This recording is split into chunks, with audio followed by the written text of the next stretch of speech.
Alô, alô? Olá, muito bom dia. Estamos aqui segunda-feira no Rondônia ao Vivo para mais uma entrevista dentro daquela proposta, daquele projeto do Rondônia ao Vivo de levar até o internauta, até o amigo eleitor, as propostas dos candidatos à prefeitura aqui da nossa capital, para que você possa analisar, avaliar, enfim, ver quais dos candidatos ou qual candidato tem a melhor proposta para administrar o nosso município. Hoje estamos recebendo o candidato Vinícius Miguel, do Cidadania. Bom dia, candidato, prazer tê-lo aqui. Bom dia, Cícero. Já lhe aviso que nós teremos 30 minutos contados a partir de agora. Hoje começamos um pouquinho atrasado, contados a partir de agora. Esse tempo foi definido em sorteio, né? A ordem das entrevistas foi definida em sorteio e o tempo também foi deixado claro para os candidatos, que seria 30 minutos. Candidato, começando já a série de perguntas, uma pergunta padrão para todos os candidatos: por que o senhor resolveu entrar nessa disputa, por que o senhor quer ser prefeito de Porto Velho? Bom, eu acredito que todo candidato, quando coloca o seu nome, ele acredita fielmente que ele pode fazer algo pela cidade. É essa a minha proposta. Eu quero retribuir e devolver tantas coisas maravilhosas que a cidade de Porto Velho me deu. Foi aqui que eu vivi desde que nasci, foi aqui que eu me formei, foi aqui que eu arrumei todos os meus empregos e eu sou extremamente grato. E é aqui também que eu me capacitei, me qualifiquei e penso que posso dar essa devolutiva, prestar esse serviço à cidade. E como servidor público que sou na universidade, a gente aprende a servir, aprende a se colocar à disposição do cidadão. E isso como candidato ou depois, eventualmente, eleito como prefeito da cidade. Eu acredito que a cidade tem uma série de problemas estruturais. Eu parto desse diagnóstico muito trágico. A gente conversava aqui, né, um pouquinho em off, né, Cícero? A cidade, qualquer candidato a prefeito hoje que faz promessas e mais promessas, tá tratando o eleitor como ignorante, como analfabeto. Infelizmente, a gente sabe que a situação da cidade não é simples. Nós temos problemas estruturais enormes, problemas do cotidiano que afetam o cidadão, como a própria questão de mobilidade, de trafegabilidade, que isso passa por não ter locais de estacionamento, isso passa por não ter um sistema de transporte público efetivo, funcionando a contento, com questionamentos e dúvidas com relação às novas rotas de ônibus, com a própria questão das ruas, né, das avenidas principais, muitas vezes com congestionamento. Então nós temos assim, problemas nucleares da cidade, né, que atravessam todo o seu perímetro urbano e a sua zona rural. E esses problemas não vão ser resolvidos num estalar de dedos, assim, não vão ser resolvidos num passe de mágica. Então eu acredito que eu sou um bom candidato e quero ser um ótimo candidato sem demagogias, sem falsas promessas, sem populismo barato, tentando convencer o eleitorado de coisas que não serão realizáveis. Antes da gente pontuar algumas ações que o senhor pretende fazer, eu queria saber se a votação que o senhor fez para o governo do estado na eleição de 2018, se isso lhe influenciou a tomar essa decisão de disputar a prefeitura. O senhor fez mais votos na capital que o atual governador. São 22.882 votos em Porto Velho em relação ao atual governador. É claro que era uma outra eleição, era um outro contexto, um contexto no âmbito de todo o estado de Rondônia. Mas aqui para a capital, isso motivou? O senhor acha que naquele momento o projeto que o senhor estava apresentando naquela eleição influenciou e motivou os seus eleitores, enfim, ali proporcionarem essa grande votação que o senhor fez? Eu estou com dúvida da minha resposta, Cícero, muito honestamente. Eu acho que influenciou apoiadores mais do que a mim mesmo, porque eu parto de um princípio de que cada eleição é única, cada eleição é um contexto absolutamente diferente, inclusive essa, né? Inclusive, em condições totalmente desiguais, né? Sem coligação para as proporcionais, sem recursos, né, de fundo partidário, com recursos de fundo eleitoral muito, muito mais minguados do que qualquer outra eleição. Nas eleições passadas eu não usei esses valores, né? Então, mas ainda assim, hoje a gente vê que foi nacionalmente muito mais minguado. Então, a partir desse pressuposto, eu sempre, inclusive, era muito cauteloso e falava para as pessoas: calma, Cada eleição é uma eleição. É claro que ter sido mais votado em cada uma das urnas daqui de Porto Velho, em relação aos outros candidatos, traz uma certa confiança nos apoiadores, né, que passam a acreditar, não, né, se ele tiver metade da votação, se ele tiver 1/3 daquela votação, né, 1/3 de 70 mil, 20 mil votos é o que usualmente os candidatos um pouquinho mais conseguem para ficar entre os 4, 5 primeiros candidatos de uma eleição.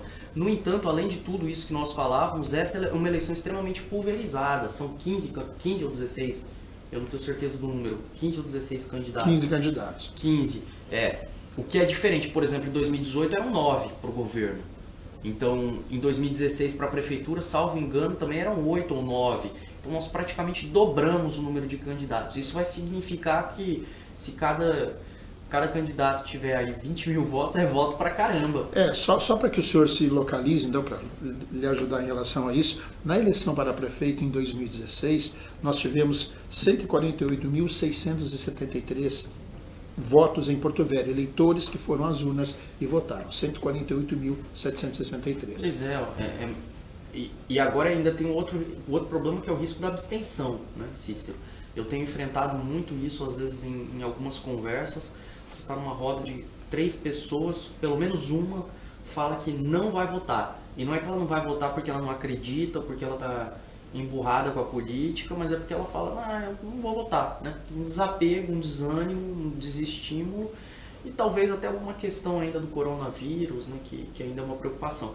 Então, assim, de forma mais ou menos objetiva, estimulou apoiadores que me estimularam a concorrer, mas eu sou muito cauteloso e até um pouco temerário, assim, com isso. Eu acho que é arriscado acreditar uma votação anterior. E isso a gente tem vários exemplos. Eu não sei se é prudente mencionar nomes, mas, né, deputada Marinha Halpe, deputada Mariana Carvalho, parlamentares que têm o meu respeito e que de uma eleição para outra simplesmente viram minguar a sua votação. Isso é um fato, né? E hoje qualquer candidato, por mais bem votado que seja, em 2020, vai ter uma votação muito minguada em relação a qualquer outra eleição anterior que tenha disputado na vida. Nessa eleição, o senhor mantém aquele viés, o senhor está no Cidadania, um partido do deputado Roberto Freire, que é o presidente nacional, que tem esse viés mais de esquerda, um viés social, enfim.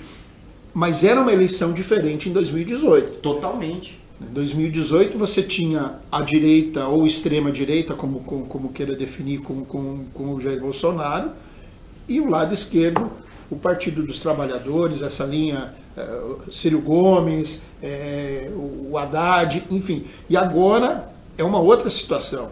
Né? Agora, só que o Brasil vive um momento hoje de centro e de direita, com o presidente que continua sendo o presidente, embora com as suas polêmicas, enfim, não vem ao caso a gente questionar isso, e o senhor se apresenta como essa alternativa, digamos, de esquerda ou de mudança do que aí está. Cícero, eu até agradeço essa oportunidade de esclarecer. Eu me considero um candidato da moderação, da legalidade, do constitucionalismo, da democracia. Eu acho que é muito curioso, e talvez daí seja um pedido de resposta, né? Tenho um grande respeito ao candidato do PT, o senhor Ramon Cujuí, mas não tem um dia que não tem um membro da militância do PT me criticando, me ofendendo pela internet. Mas isso faz parte do processo, né? Mas é curioso como que a esquerda me agride dizendo que eu não sou esquerdo o suficiente, como que a direita, dizendo que eu sou direita, e a direita me agride dizendo que eu sou esquerda, então ficam nessa... e que a gente vê minguar, né, para usar... Mas aonde que o senhor está, então? O senhor é da onde? O senhor vem do Rede, Roberto Freire, PPS, agora o Cidadania... Eu tenho dito que o candidato a prefeito tem que ter uma só ideologia, que é a Constituição Federal. A Constituição Federal traz desenhos muito claros, inclusive atribuições. Não adianta você falar que você vai fazer isso e aquilo com a saúde, se o desenho institucional estabelecido pela Constituição é uma saúde pública. O prefeito vai ter que implementar aquela determinação legal. Ele não vai ter que poder criar uma fantasia mental e dizer que não. A educação. Não adianta o candidato a prefeito falar que vai privatizar a educação, por mais que ele acredite que esse seja um modelo adequado, porque não é esse o modelo que está na Constituição Federal. Então eu acho que essas pautas, né, às vezes até muito morais, né, que se usa para inflamar ânimos, precisam ser apacentadas, precisam ser acalmadas e que a gente precisa começar a falar com seriedade. Como é que, por exemplo, você financia uma saúde pública num país como o Brasil? Como é que você financia e o que você financia de saúde pública, de entrega de medicamento e um posto de saúde num município como Porto Velho?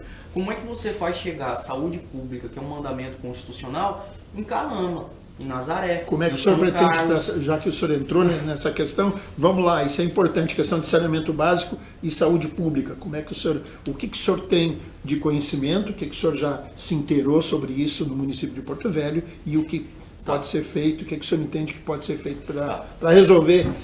Saneamento básico. Eu acho que a primeira promessa é deixar claro que não existem promessas, não se pode falar em compromissos. Qualquer candidato que falar que vai resolver o problema do saneamento básico no seu mandato, começando em 2021, não passa de um enganador, não passa de um mentiroso. A gente sabe que tem problemas, eu falei isso numa outra entrevista.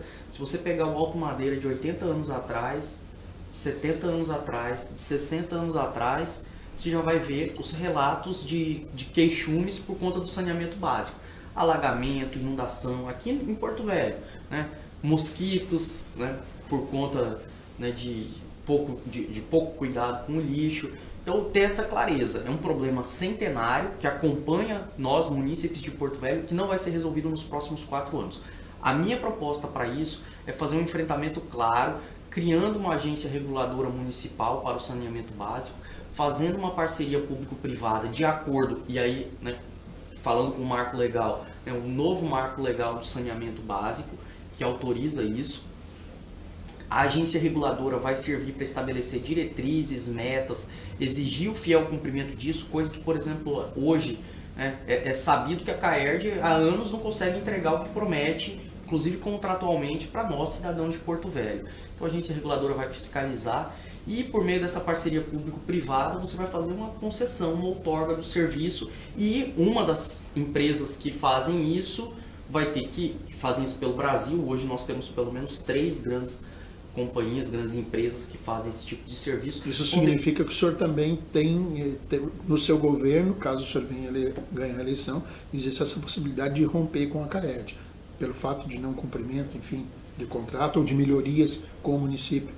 Sim, eu acho que o serviço tem que ser prestado. O cidadão porto-velhense precisa de água, precisa de saneamento básico, a gente precisa resolver em definitivo, né, pelo menos nas regiões, né, definidas como estratégicas de Porto Velho. Hoje a ausência de saneamento básico significa contaminação dos poços artesianos, contaminação dos lençóis freáticos, contaminação dos nossos recursos hídricos, a contaminação dos nossos córregos, inclusive, que aí gera sim um problema de inundação, alagamento em boa parte da cidade, porque você não tem leito de córrego para drenagem da água de chuva, né, a chamada água pluvial. Então, é uma proposta sim de uma desestatização, claro que, como eu falei, com a devida supervisão, dentro de limites legais, dentro de controle de fiscalização, com participação popular dentro da agência reguladora para assegurar a democracia, para assegurar participação popular nesse mecanismo de fiscalização. Proposta ousada, né? E ainda sobre saúde, o senhor falou em Calama, como diminuir ou amenizar essa questão das romarias em frente aos postos de saúde, as pessoas não conseguindo atendimento, não conseguindo remédios, às vezes até equipamentos básicos, simples, como um raio-x estragado, não se resolve, não se conserta, o povo fica aborrecido. O que o senhor tem aí para tentar fazer nessa área? Eu acho que a gente tem uma sacada genial na saúde municipal que ainda passa desapercebida.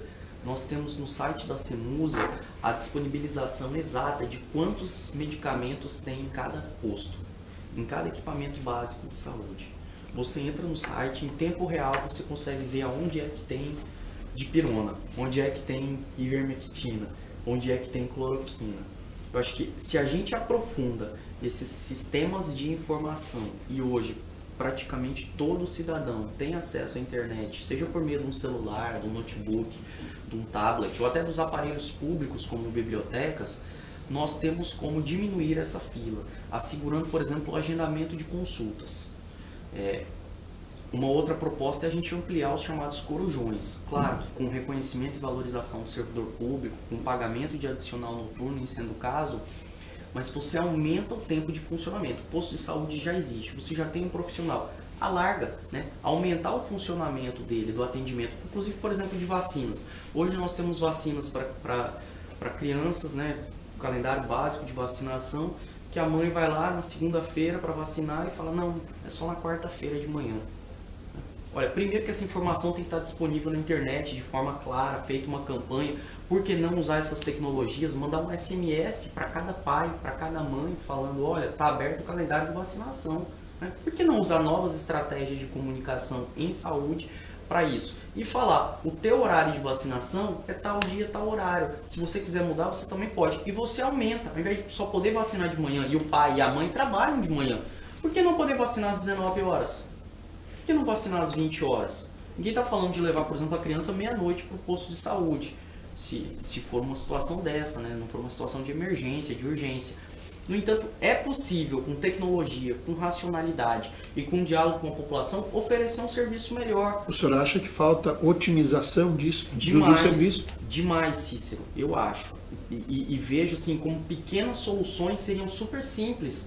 E inclusive, falando de vacinação de criança, cuidar das crianças é cuidar das famílias, é cuidar de pessoas. Como é que a gente vai retomar a vacinação de tantas crianças que por conta da pandemia ficaram sem isso, se a gente não usar esse tipo de estratégia? Inclusive envolver os agentes comunitários de saúde, agentes epidemiológicos, se a gente não colocar de novo a saúde para funcionar. Eu acho que esse é o grande mote, né? Uma grande necessidade que a gente precisa retomar. E é a partir de racionalidade. Por que quando um pai tem dinheiro, quando uma mãe tem dinheiro, ele liga para a clínica particular e ele consegue agendar o horário da vacina, a vacina não falta, ele chega lá na hora, o filho é muito bem atendido, em 5, 10 minutos ele sai com a criança vacinada, enquanto que os pais e mães da maioria das crianças de Porto Velho têm que ficar na fila, no sol, esperando para tomar uma vacina, para depois ser informado que não tem a vacina X ou que não é naquele dia, que é em outro dia. E isso não é nenhuma crítica aos profissionais de saúde, eu gosto sempre de deixar isso claro, que fazem um trabalho maravilhoso. Eu sou vacinado, sempre usei o sistema. O senhor acha que a estrutura que está errada, está equivocada, sim. O funcionamento da engrenagem. E falta às vezes esse olhar de falar, por que a gente não faz diferente? Não, sempre foi feito assim, tá, exatamente por isso. Como é que a gente reinventa essa roda? Por que o posto de saúde não pode funcionar 2 horas a mais? Por que ele não pode funcionar 3 horas a mais? 3 horas a mais. Se o horário de funcionamento regular é 8 horas, 3 horas a mais funcionando, você aumentou em 50% praticamente a capacidade de atendimento. Então, se você atende 1.000 pessoas, você vai passar a atender 1.500. Agora, o senhor citou a questão das crianças aí, vamos entrar na questão da educação, né? E a educação? E as crianças? Porto Velho vive uma situação surreal, digamos assim, ou inusitada, de crianças aí mais de ano, 3 anos, principalmente os pequenos da zona rural, por conta do transporte escolar rural, e que ainda não recuperaram o ano letivo. Qual a sua iniciativa para isso? Olha, Cícero, eu tenho uma proposta um pouco inovadora para a questão... O senhor que é professor, né? Então... E, inclusive, fui professor de todos os graus, assim, fui professor de ensino médio, de ensino técnico profissionalizante, de ensino superior, tanto na iniciativa privada como pública. Fui professor no Instituto Federal. Eu acho que para as crianças no campo a gente precisa pensar uma metodologia chamada de pedagogia da alternância, em que essas crianças ficam um período lá e um período nas escolas. Um período maior, por exemplo, fica 1 mês inteiro, 2 meses inteiros estudando. Isso nós temos algumas experimentações na Universidade Federal de Rondônia, como por exemplo os estudantes indígenas. Não é aquela questão do turno inverso isso? Não.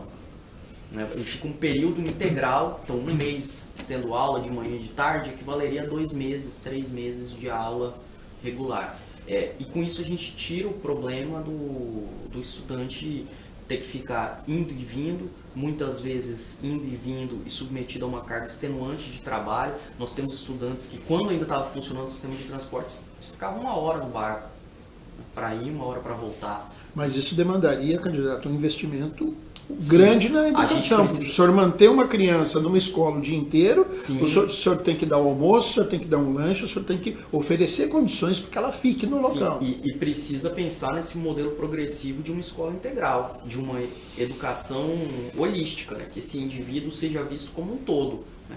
Como um indivíduo para o mundo do trabalho, como um indivíduo para a cidadania, como um cidadão, e passe inclusive por vencer barreiras da própria família, da própria comunidade, da própria sociedade aceitar esse modelo, porque todo mundo fala de educação, todo mundo quer falar de educação integral, mas quando a gente vai para a prática, aí a família às vezes é a primeira a criar dificuldades e resistências, né? E aí você não tem a família muitas vezes como um parceiro, por exemplo, para combater a abstenção escolar. A criança abandona a escola, não vai para a aula, e aí você não tem a família como um ponto de apoio para ajudar nisso. Claro que são situações muito específicas de famílias disfuncionais, vamos assim dizer, tomadas pela pobreza, pela miséria, por violência muitas vezes.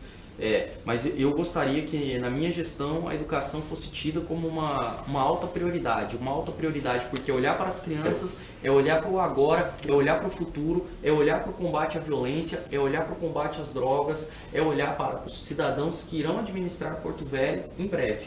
O senhor tem conhecimento da saúde financeira do município? O senhor está colocando questões que vão demandar um investimento maior, um gasto maior, não só em material, não só em alimentos, como em pessoal também. Agora há pouco o senhor falou da questão da saúde, aumentar o turno, enfim, estender 2, 3 horas o turno.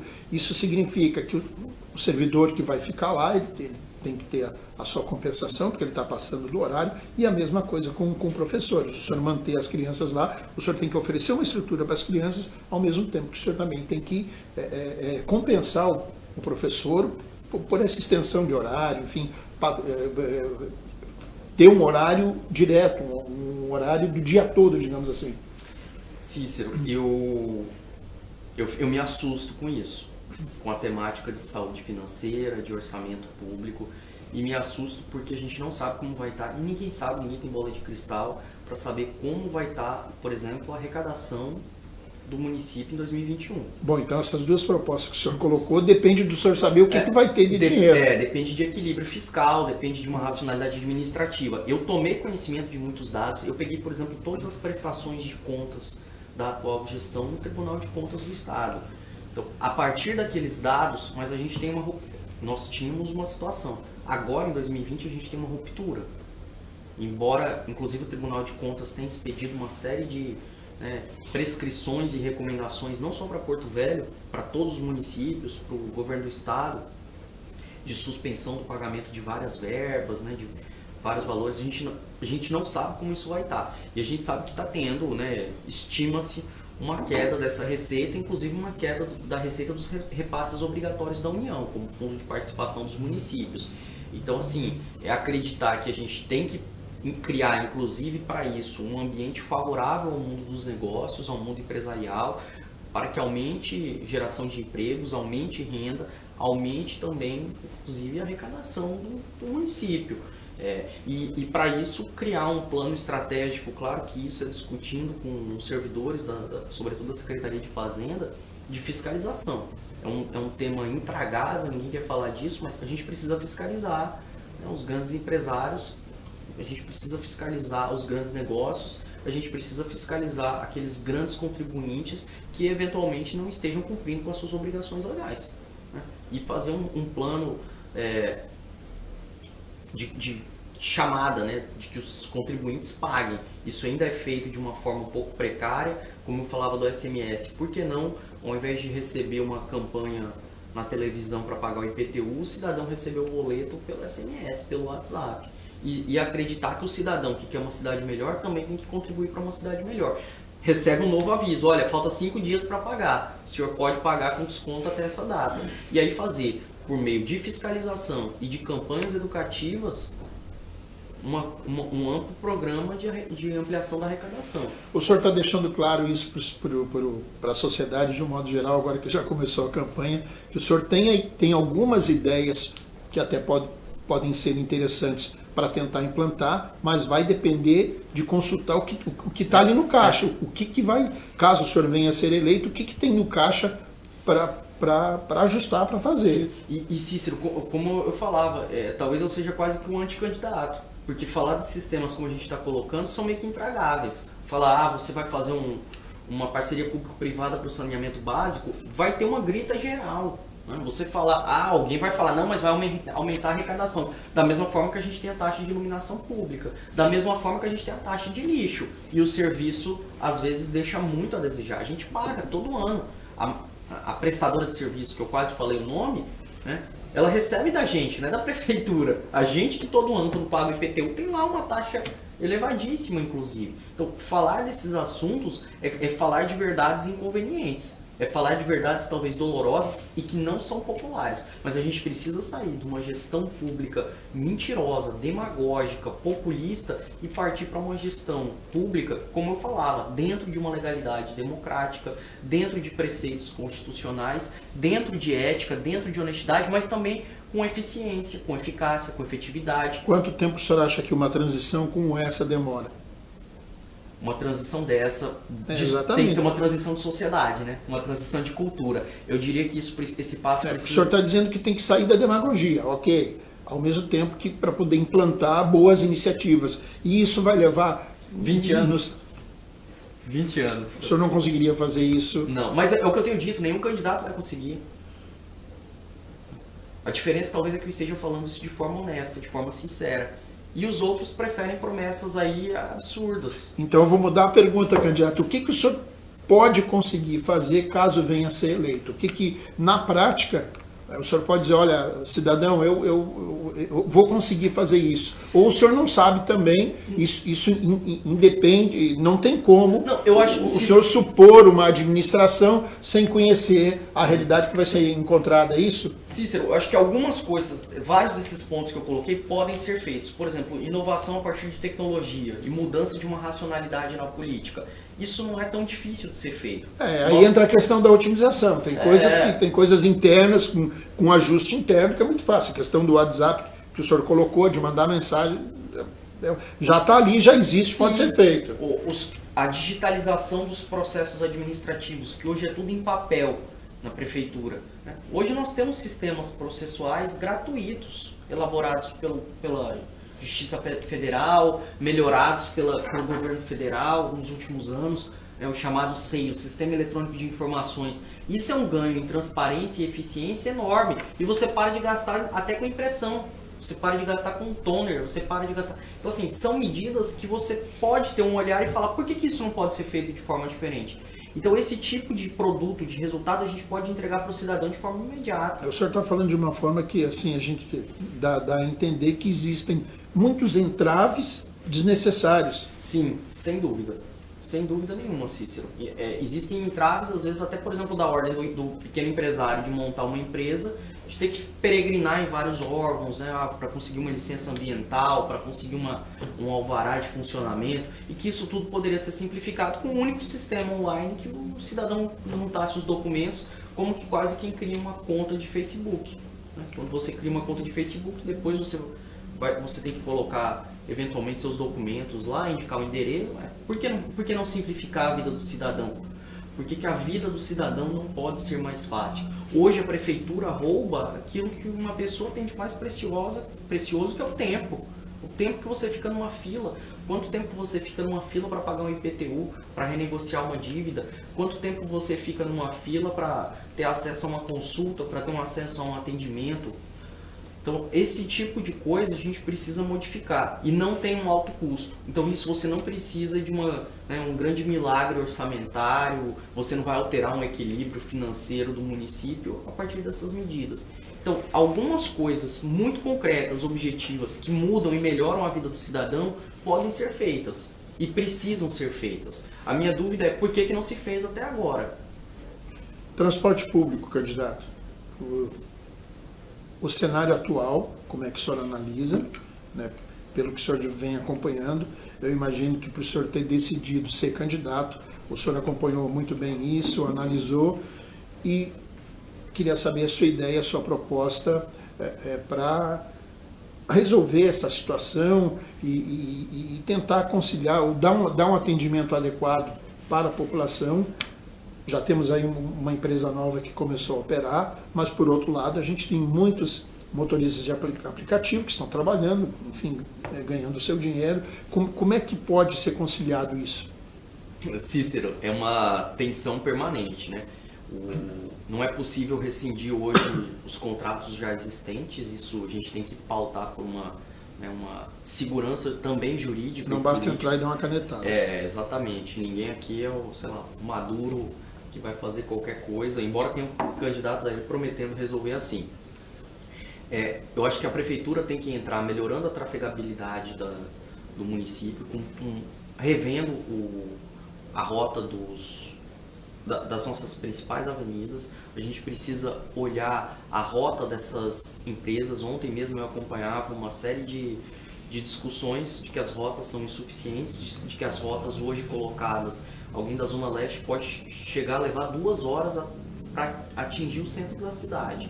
Se isso for verdade, é um absurdo e isso precisa ser repensado. Então talvez a gente precise reelaborar os estudos de modo que o transporte público municipal sirva de conexão das regiões mais à franja da cidade, das periferias, para o centro. E o resto torcer para a iniciativa privada poder funcionar. Hoje é isso, a gente tem uma dúzia de sistemas de aplicativos cujo valor para você cruzar a cidade inteira é 7, 8 reais, enquanto você paga quase 5 na tarifa de ônibus. Então, qual é a vantagem de você usar o ônibus? Nenhuma. Isso a gente precisa entender como uma redefinição do tecido social como um todo. Dá para parar isso? Não dá. Você vai proibir o Uber, como por exemplo, alguns movimentos tentaram impedir a entrada dos mototaxistas lá atrás, não sei se se recorda, né? Há mais ou menos uns 6 anos atrás, queriam impedir os mototaxistas. Ninguém pôde impedir, foi uma mudança. Depois se tentou impedir os Uber. Hoje não é só o Uber, mas uma dúzia de outros aplicativos. Então a gente tem que adaptar e entender isso. É possível assegurar, por exemplo, uma tarifa ainda menor para o estudante usar o ônibus? Talvez, né? Talvez estudar por aí, vamos ver, né?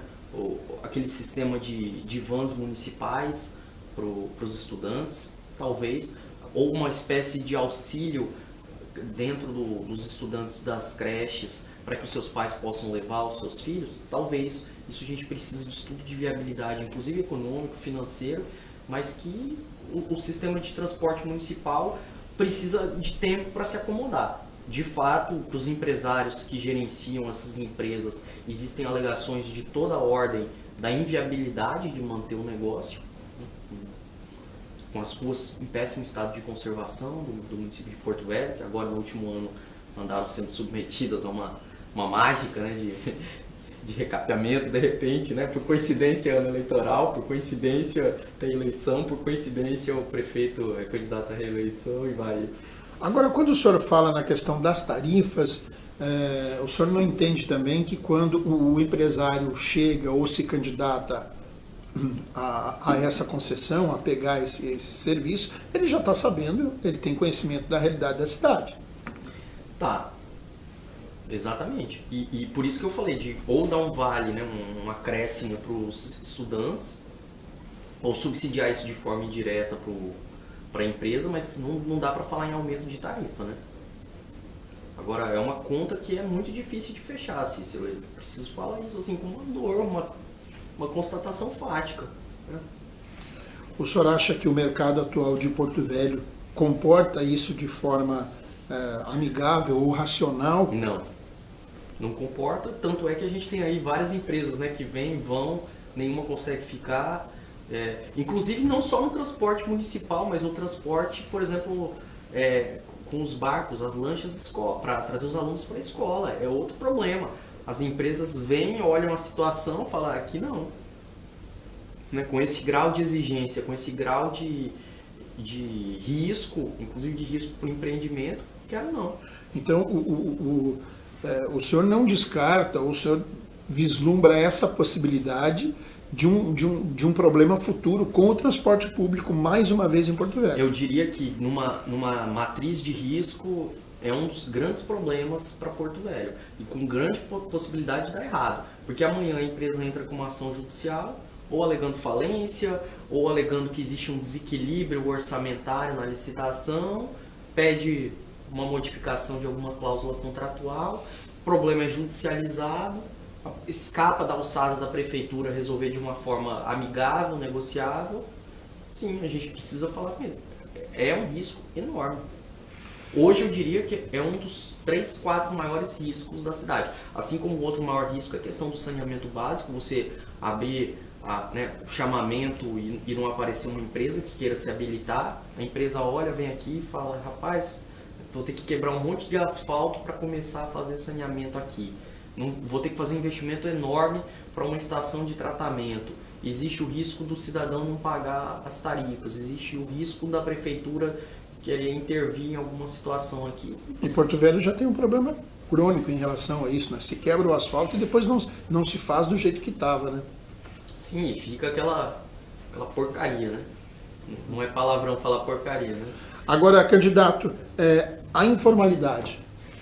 Hoje, por conta principalmente da pandemia, né, em um primeiro momento, a questão econômica do país. E aí depois veio a pandemia, que continua, e queira Deus que isso passe o mais breve, mas a gente também tem que ser racional de dizer que não há uma vacina cientificamente comprovado, não existe essa comprovação. Então, o tempo até está passando para o senhor tentar me explicar isso, a questão de como tratar a pandemia, caso o senhor venha a ser eleito, né, os procedimentos para manter o município atendendo isso, e essa questão da informalidade, essas pessoas que estão na rua, o ambulante, o camelô, como auxiliar esse pessoal e para que todos possam trabalhar, enfim, ter o seu ganha-pão. Bom, informalidade, ambulantes, camelôs.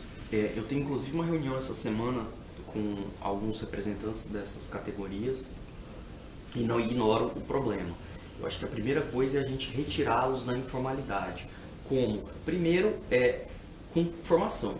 Ensiná-los, por exemplo, a gerenciar ferramentas de marketing digital. Ensiná-los a abrir uma pequena empresa. Assegurar condições de acesso ao crédito. E hoje nós temos um monte de banco público. A gente tem o BASA, tem o BNDES, tem o Banco do Brasil. Então, por que não assegurar com que eles tenham condições técnicas de viabilidade de ter acesso ao microcrédito? Uma possibilidade real que vem sendo tentada em vários países. Inclusive países com índices de pobreza muito superiores ao do Brasil, como a própria Índia, Bangladesh. Você com um crédito, às vezes, de R$1.000 é o suficiente para uma pessoa começar um pequeno negócio. Né? Ela deflagra o início de um pequeno empreendimento, começa da sua própria casa. Mas isso com algum incentivo, algum subsídio do município? Sim, e sobretudo esse subsídio de forma indireta por meio da formação.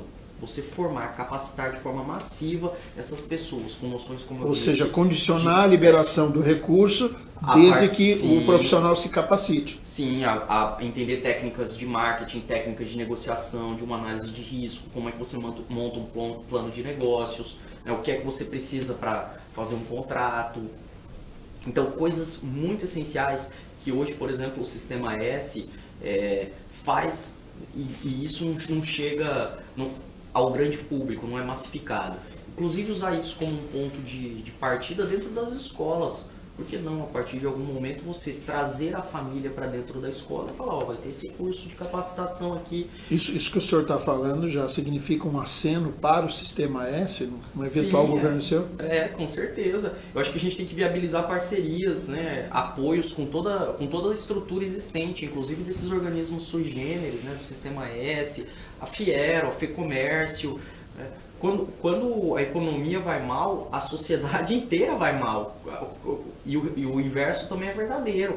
Mas é claro, e eu costumo falar, né, esses temas que são tidos como malditos, direitos humanos. Tão grave quanto morrer vítima de uma bala perdida é morrer de fome. Tão grave quanto o sofrimento na miséria é o sofrimento na frente de uma unidade de saúde que não tem atendimento, como é grave você não ter dinheiro para assegurar o pagamento do essencial para sua família, não ter dinheiro para pagar energia elétrica, para pagar água e para comprar comida.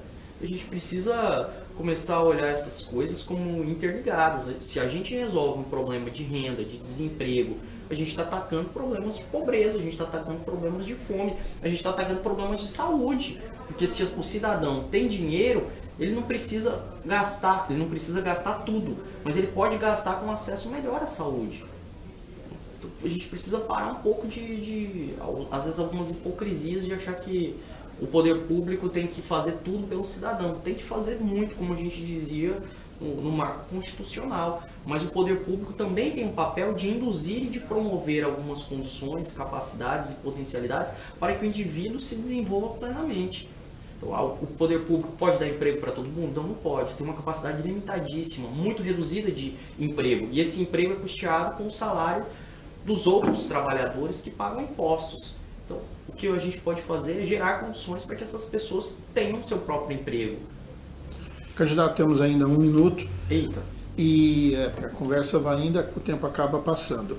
O atendimento, a atenção da prefeitura para essas comunidades mais distantes, as comunidades do Baixo Madeira, por exemplo, os ribeirinhos, comunidades de Calama, Califórnia, Bandeirante, enfim, esses cidadãos, esses moradores que estão muito distantes daqui, uma situação de até 300, 350 quilômetros, como tornar a prefeitura presente nessas comunidades, nessas pessoas que também precisam de atenção. Bom, em 30 segundos, eu inclusive tive... 1 minuto para o senhor. Eu tive recentemente em Nazaré, São Carlos, desci brevemente em Calama, tenho conversado com muitas lideranças, fiz reuniões virtuais com as pessoas desses locais também, né, para não ter que deslocar até lá, inclusive com risco de contaminação.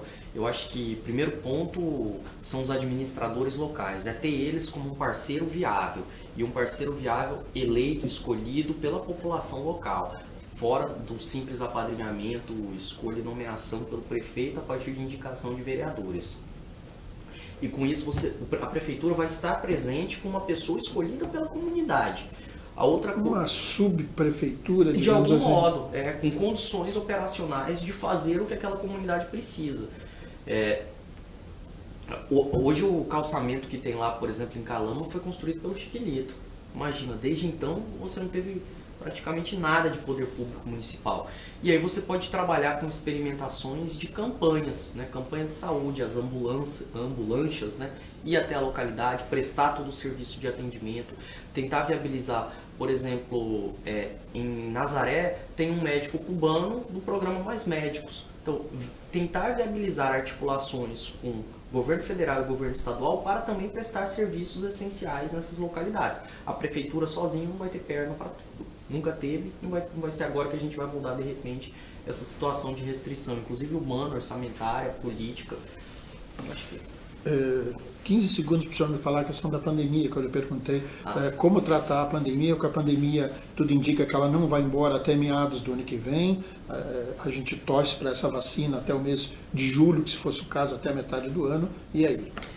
Acho que massificar uma campanha de conscientização, as pessoas parecem que estão retomando a normalidade, esquecendo que a gente tem uma pandemia aí, né? Investir na distribuição de máscaras, de álcool em gel, de material sanitário para limpeza, ampliar a fiscalização nos espaços que não deveriam estar funcionando e estão, né, nas aglomerações de banhos, né, esse tipo de coisa, evitar as multidões nos locais, da mesma forma que a gente na política está evitando as aglomerações, ninguém está fazendo reunião. Então seguir o que determina a OMS.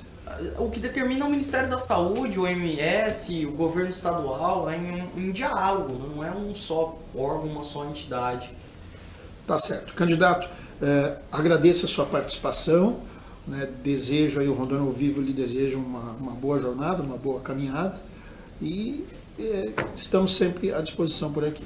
Eu agradeço, Cícero, e mais uma vez agradeço ao Paulo Andreoli, né, nosso amigo aqui do Rondônia ao Vivo, por essa proposta, essa iniciativa tão legal de dar espaço aos candidatos. Muito obrigado. Muito bem. Caro internauta, amigo internauta, muito obrigado pela atenção, obrigado pela audiência. Lembrando que amanhã teremos aqui nos estúdios, a nossa entrevista será com o candidato Genesi, do PSTU, Partido Socialista dos Trabalhadores Unificado. Desejo a todos um ótimo dia, uma boa semana e amanhã a gente se encontra. Um abraço.